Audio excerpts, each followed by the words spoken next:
Hello, my dear students. In our previous discussion, we were discussing on redox reactions. There, we learnt meaning. Afterwards, we understood what is meant by competitive electron transfer (CET). Which element is more competitive in giving electron and which element is more competitive in accepting electron. Depend upon the donating and accepting electron, they become corresponding negative or the positive ion. So this was the so there was a competition to donate electron and there was a competition to accept electron also. So after that we went to assigning oxidation number, rules for assigning oxidation number. Now today I welcome you all for a second part of redox reactions.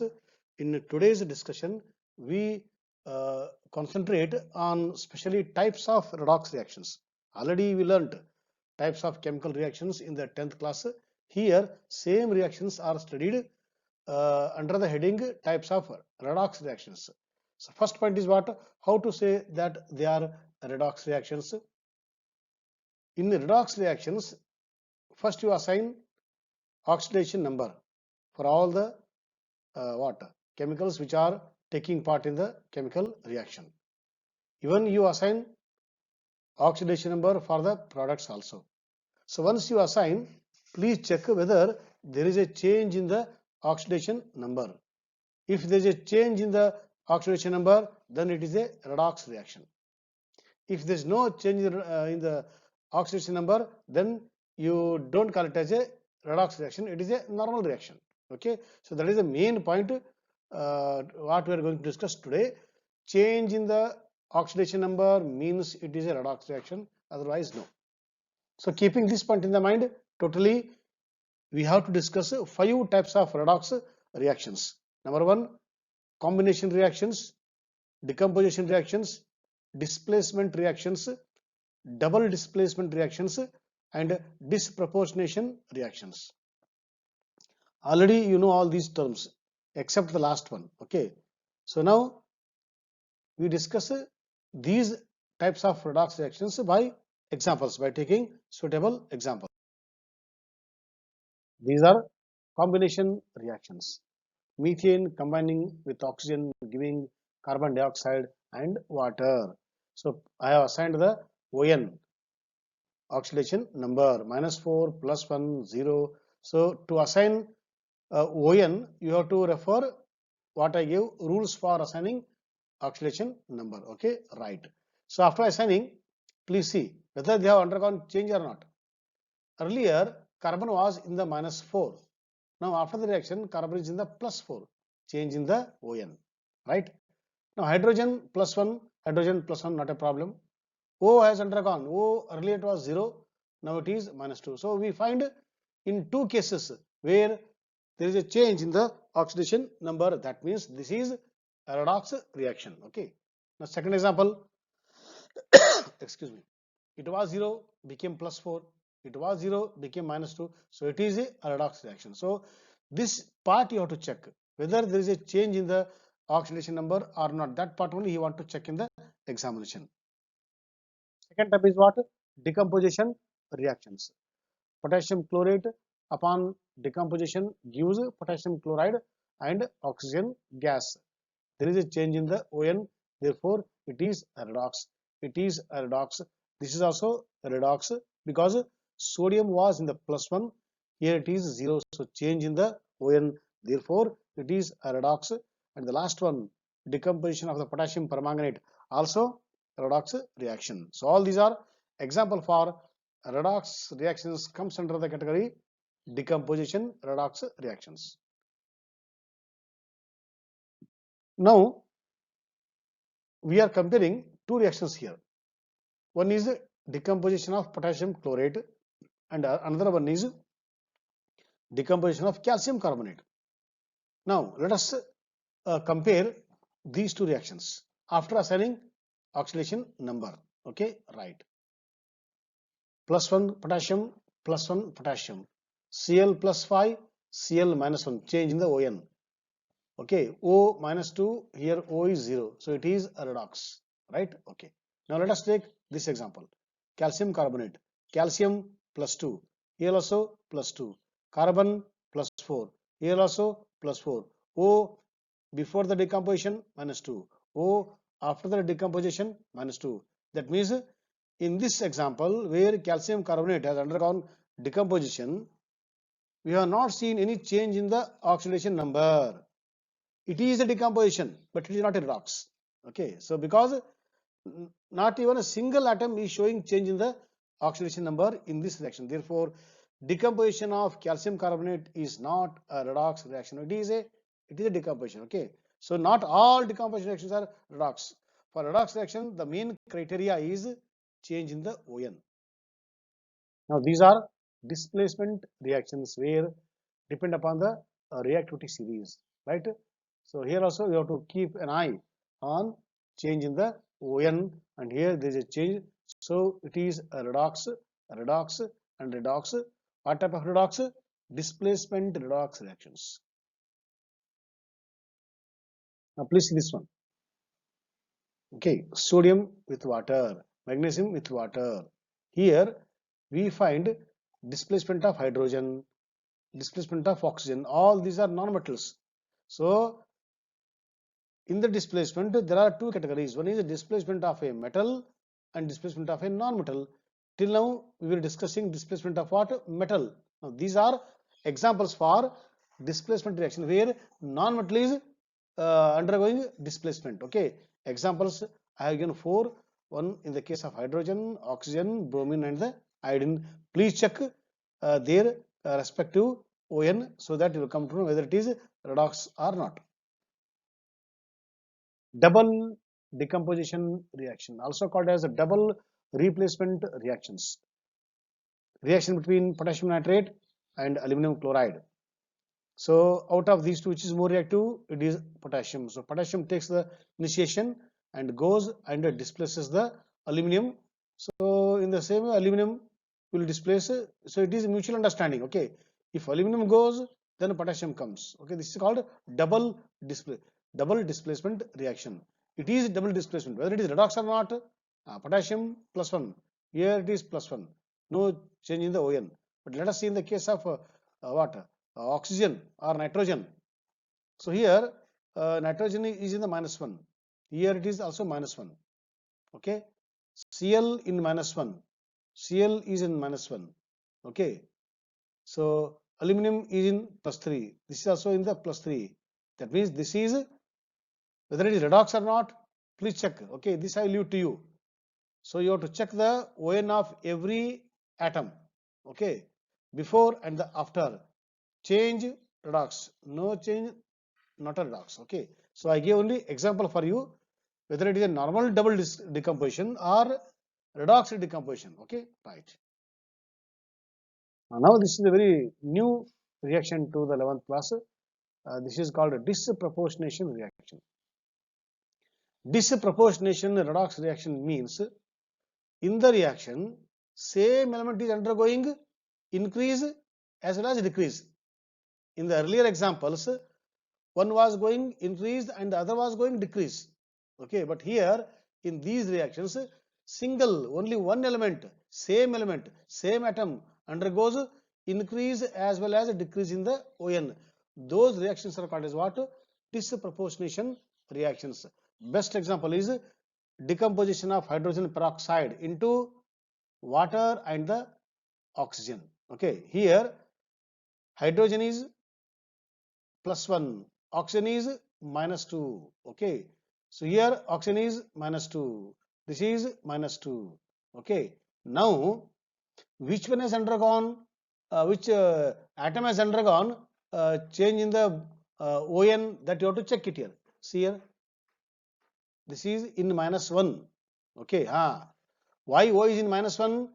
O is in the form of peroxide. Please refer to the rules. Normally, in most of the examples, O's ON is minus 2, but here it is minus 1. Only in the case of peroxides or with fluorides, there is a change in the ON in the case of oxygen. Otherwise 99% oxygen is assigned ON equal to minus 2. So here the ON of O is minus 1 because of the peroxide ion. Now this minus 1, here what is the ON of O? Minus 2. Here what is the ON of O? It is a molecule neutral, so it is 0. So same atom, that is oxygen, has undergone minus 1 to minus 2, that is decrease in the ON, and same oxygen from minus 1 to the 0, increase in the ON.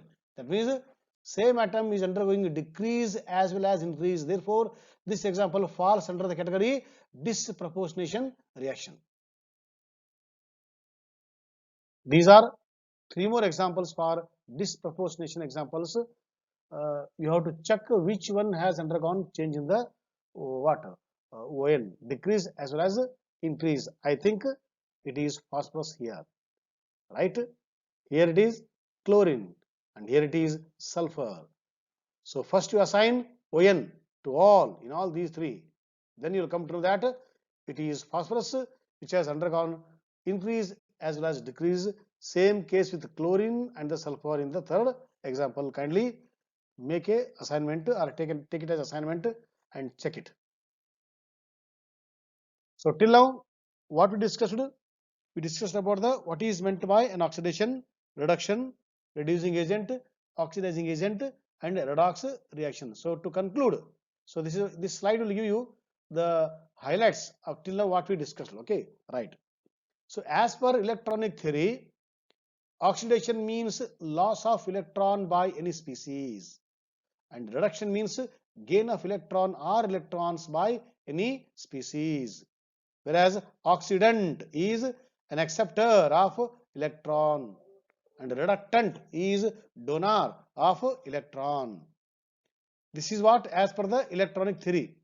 Now, as per the oxidation number theory, what is oxidation? Oxidation is an increase in the oxidation number of the element in the given substance, whereas reduction is a decrease in the oxidation number of the element in the given substance. Then what is meant by oxidant? Oxidant means what? It is a reagent which can increase the ON of an element in a given substance, whereas reducing agent is an agent which lowers the ON of an element in a given substance. So at the end, what is meant by redox reactions? So reactions which involve change in ON of the interacting species, they are termed as redox reactions. So this slide is like a highlight. Okay, so because now from next onwards we are going to discuss other part of the redox, that is fractional oxidation number and balancing of redox reactions. Okay, right. So 2 simple chapters we have to discuss. Now this is what fractional oxidation number. Normally ON will be in the whole number, -1, -2, +1, +3, +2 or 0. We have not seen until now oxidation number in the fraction 1/2, 3/4. See what is meant by how they will get the -1 +1, depend upon they lose or gain. If a particular element has undergone loss of 1 electron, then it is given as a +1. If a particular element has accepted the 1 electron, it is given as -1. Okay, so +1 -1 indicates what? Donation or acceptance of electron. But here what is saying, if the oxidation number is in the fraction, that means are they losing electron in the fraction or are they gaining electron in the fraction? Can we gain electron in a decimal 1/2 electron or 3/4 electron? Never. But still he is saying that in some cases oxidation number is fractional. How? Let us discuss by taking examples so that why the in some cases, not in all cases, only in some cases, okay, oxidation number is in the fraction. Okay, very interesting. So let us take examples so that this concept becomes very clear. This is called a paradox of fractional oxidation number. Okay, so it is there. We have to believe it. Okay, it is there. Sometimes we come across compounds having fractional ON. Examples: C3O2. This is called carbon suboxide, where carbon has ON of 4 by 3. Why? If you give this as -2, okay, how many oxygen are there? There are 2 oxygen. So 2 into -2, -4. Okay, if you send -4 this side using the ON rule, so then carbon is how much? Carbon is +4, right? How many are there? Totally 3 are there. So 3 into +4, 12. Okay, so 12 minus 4 equal to 0. Or if you assign carbon as x here, so 3x minus 4 equal to 0. So 3x equal to 4. Then x equal to 4 by 3, which is fraction. That means ON of carbon in this carbon suboxide is 4 by 3. That means whether carbon has lost electrons 4 by 3 like that. Let us check. Same case in this tribromine octoxide, the bromine has ON equal to 16 by 3. And in the case of Na2S4O6, sodium's ON is 2.5. Very interesting. So such cases are not explained on the normal rules. Okay. So these are explained by studying their structures. Okay. So only in such cases where we find ON in fraction, okay, that time first you calculate by the normal method. Okay, so after calculating by the normal method, if you find that ON is in the fraction which is not convincing, then you take the help of a structure. So please study the structure, then from after studying the structure you will understand why it is in the fraction. Okay, right. So now we are going to discuss why these shows ON in fraction. Okay, by understanding their,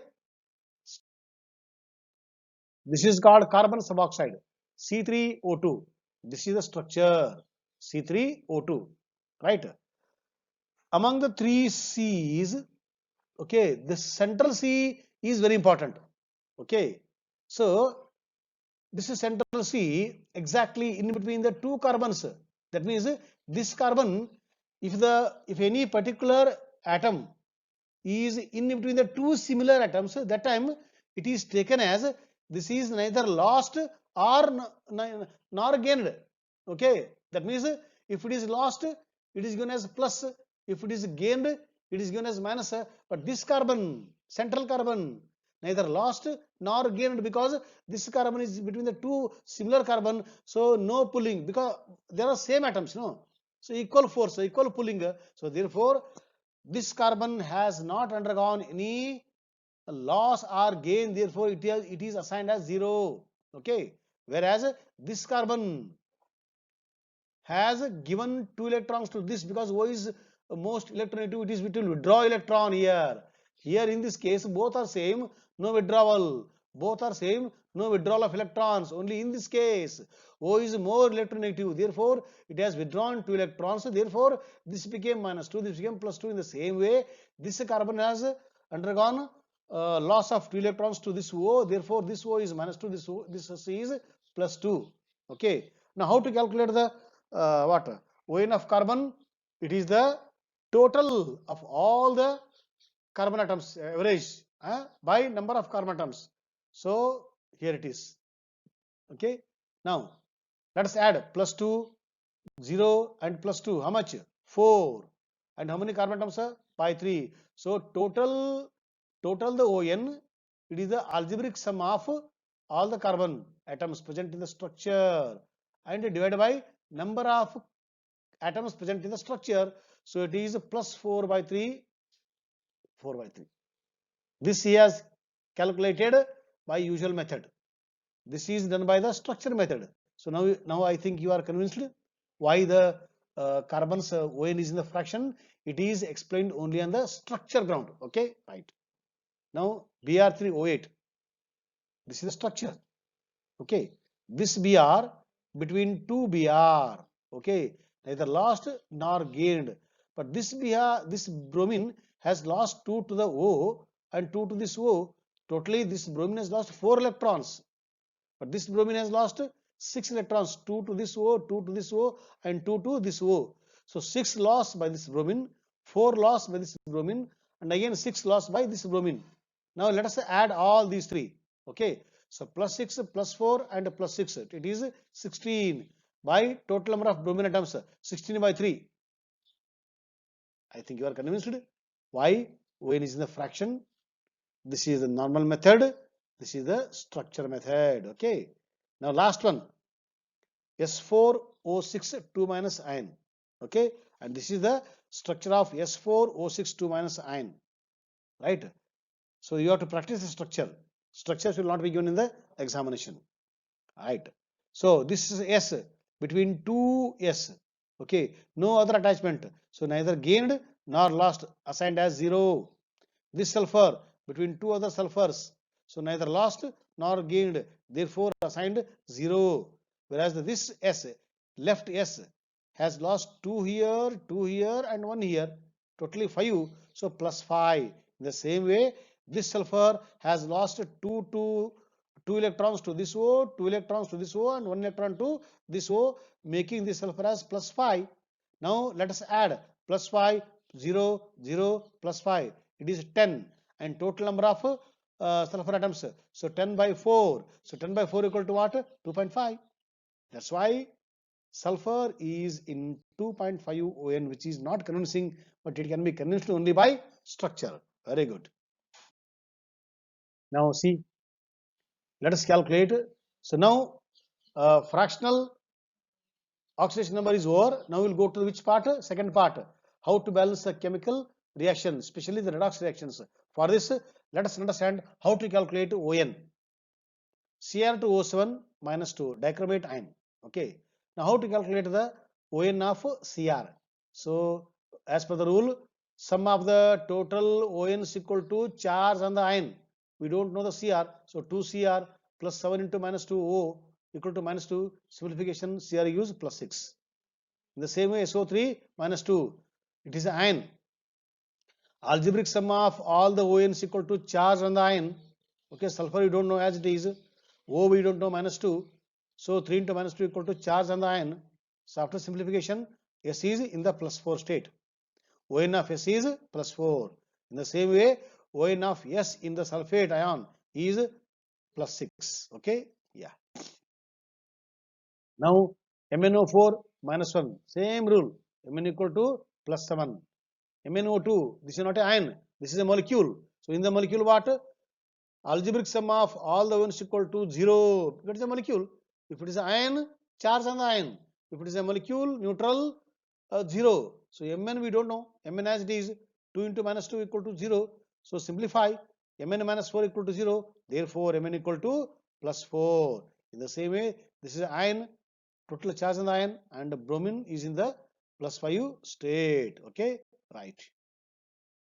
Now, whenever we want to go for the balancing of RR, one important point to remember. Okay, so how to balance oxygen atoms and the hydrogen atoms in the redox reactions? Other parts we can do it. Only we face a little problem in balancing number of O and number of H. For this, one rule is there. So that depends upon in which medium that redox reaction is taking place. By chance, if the redox reaction is taking place in the neutral or acidic medium, that time balance O by adding sufficient number of water molecules on the side deficient in O. Afterwards, balance H by adding sufficient number of H plus on the side deficient in hydrogen. Okay, this is for what? This is for balancing H and O if the reaction is in the neutral or acidic medium. If the reaction is taking place in the basic medium, that time balance O by adding sufficient number of OH minus ion on the side where shortage of O is there. Afterwards, balance H by adding 1 H2O for each H atom needed on the side deficient in hydrogen atom. At the end, now add an equal number of OH minus ion to the opposite side. So in this way, we will balance the redox reactions by two methods, namely oxidation number method and the half reaction method, keeping in mind these 2 points. Okay, so in our next class we actually take the redox reaction examples and will balance it. Till now, have a nice time and thank you and all.